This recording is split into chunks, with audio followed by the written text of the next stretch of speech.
श्री राम जन्मभूमि तीर्थ क्षेत्र ट्रस्ट के जो मेंबर्स हैं उसको लेकर भी जानकारी सामने आ रही है। लेकिन इस बीच फिर से पंकज जी का हम रुख कर रहे हैं। पंकज, कोई महत्वपूर्ण जानकारी?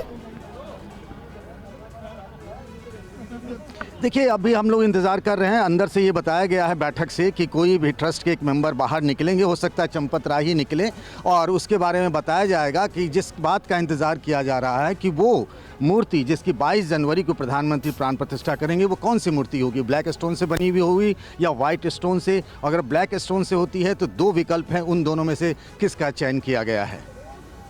बिल्कुल, ये तस्वीरें हम आपको दिखा रहे हैं। देखिए, यहीं पर इस वक्त ट्रस्ट की मीटिंग चल रही है। पिछले 1 घंटे से ज़्यादा समय हो चुका है और अब ये बड़ी जानकारी सामने आ रही है कि किसी भी वक्त ट्रस्ट के महासचिव मुमकिन है चंपत राय वो मीडिया से मुखातिब हो और उसके बाद इस मीटिंग में आज की बैठक में क्या फैसला लिया गया है मूर्तियों को लेकर, उसके बारे में जानकारी दी जाए। ये लाइव तस्वीरें हम आपको उसी जगह से दिखा रहे हैं जहां पर ट्रस्ट की ये इंपॉर्टेंट मीटिंग हो रही है। कौन कौन से मेंबर्स ट्रस्ट के इस मीटिंग में शामिल हैं उनकी पूरी डिटेल भी हम आपको दे रहे हैं। 2 मूर्तियां ब्लैक स्टोन से बनाई गई हैं, 1 मूर्ति व्हाइट स्टोन से बनाई गई है। इन तीनों में से कौन सी मूर्ति का चयन प्राण प्रतिष्ठा के लिए किया जाना है, आज उसका फैसला होना है। पंकज, कितना वक्त और क्या यह माना जाए कि मीटिंग में फैसला ले लिया गया है? अब जो ट्रस्ट के मेंबर हैं वो साक्षात मूर्तियों को देखने नहीं जाएंगे?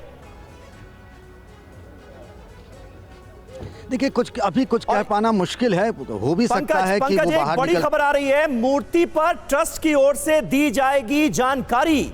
ये एक बड़ी खबर आपको बता दें क्योंकि आज इस मीटिंग में क्या होगा इस पर सबकी नजरें लगी हुई थी, क्योंकि फाइनल मूर्ति का फैसला आज किया जाना है। ट्रस्ट के मेंबरान के ऊपर यह बड़ी जिम्मेदारी है और मूर्ति पर ट्रस्ट की ओर से थोड़ी देर में जानकारी दी जाएगी। पंकज, अपनी बात कंप्लीट करें।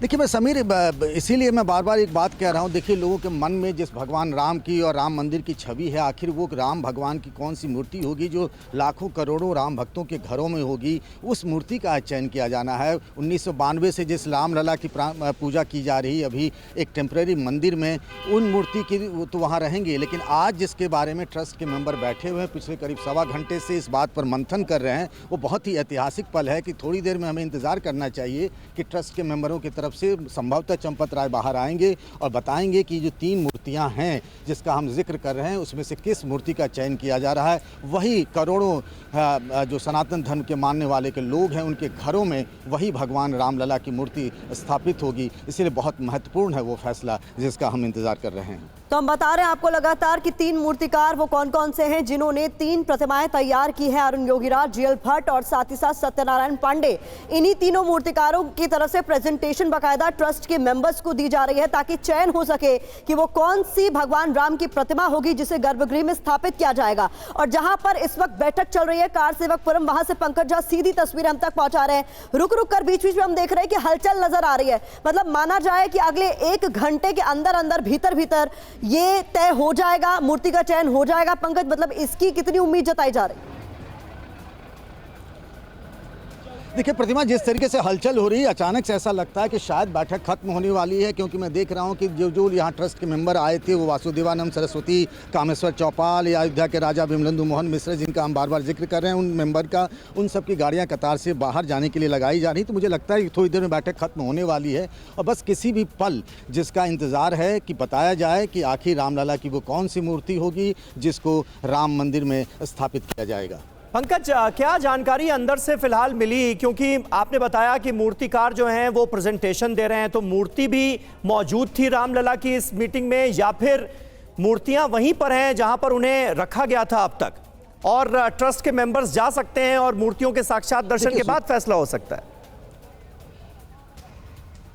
अभी कुछ कह पाना बहुत क्लियरली मुश्किल है, क्योंकि बैठक के अंदर से कोई बाहर बात आ नहीं पाई है। मोबाइल जितने भी मेंबर थे उन सब के बाहर रखवा लिए गए हैं, इसीलिए किसी से संपर्क नहीं किया जा सकता। लेकिन हाँ, इतना मुझे लग रहा है, जो जानकारी मिली है सूत्रों से, जो ट्रस्ट के मेंबर हैं उनके करीबी लोगों से, कि वो मूर्तियाँ जो तीनों हैं जो यहाँ से कुछ दूर पर बन रही थी वहीं पर हैं, उनको यहाँ लाया नहीं गया। सिर्फ उनके बारे में ग्राफिकल प्रेजेंटेशन दिया गया, उनकी तस्वीरें वगैरह दिखाई गई हैं और बताया गया कि ये मूर्ति इस तरीके से है, सब मूर्ति की क्या खासियत है, उन सब के बारे में विस्तार से बताया है, तीनों अलग अलग मूर्तियों के बारे में।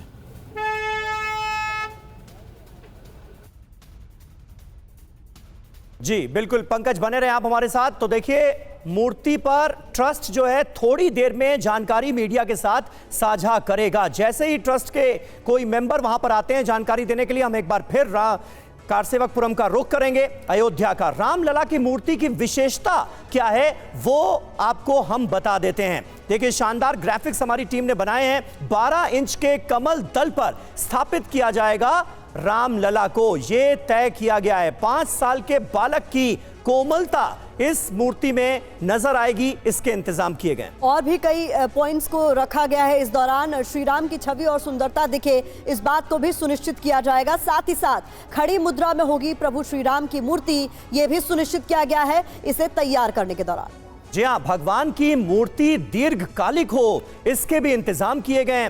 पत्थर लंबे समय तक खराब ना हो, ऐसे पत्थर से मूर्तियां तैयार की गई हैं। तीनों ही मूर्तियों को बनाने में यह खास ध्यान रखा गया है, उसके बारे में भी हम आपको बता रहे हैं।